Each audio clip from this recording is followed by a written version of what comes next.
ebyo nabibira hariho sana hoteli umurikabuhe Sheema municipality kandi omushomo gubire gutebekanisiibwa ba Uganda Cancer Society bakwatanise na ministry y'amagara. People think that it's not curable. It is, especially when it's detected early, and also people assume that it's witchcraft. It is not.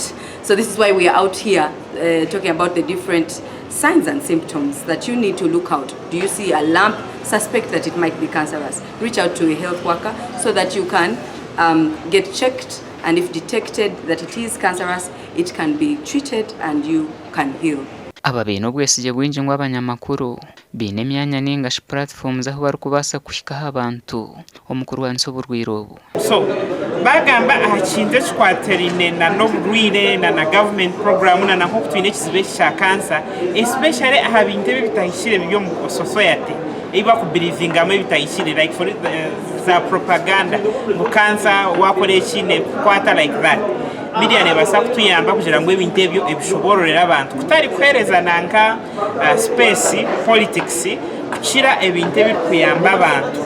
Ubutumwa bw'amana no gutwemphasize ono no kugira ngo wagira okuwo tahurira mu wagire cyuwareba iroko gende bakucebere kansa.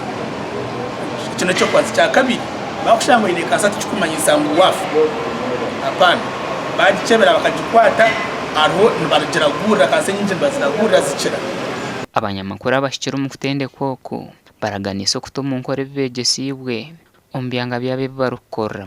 So umuranga kwanje no kugira ngo abantu bagume bahurukirize ninga barebe TV hamwe no ku radio stations obutumwa butaramwento basiyaho babu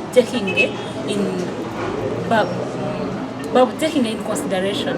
Wabona ufuira binyi abantu bo Western Uganda n'abahinji wabona ufuira ibimera byawe ibihingwa byawe gotego mask nashaka gukora hamisho obase kwena ngutaka basa kusika ombazi okuno ufuriza kandi kakuleta wihamwe ndwara za kansa. Reporte yashohira mu mwaka gw'2020 nihireka ngo abantu abarukorengo mu mitwaro 34 bakaba barwire kansa kandi hari yabo emitwaro 2022 bakafa kandi ubwo hato buceki kuma hariga nabwo abana bari hansi y'imyaka 15 bino burwire bwe kokoro gasha kwa mayiko twacire.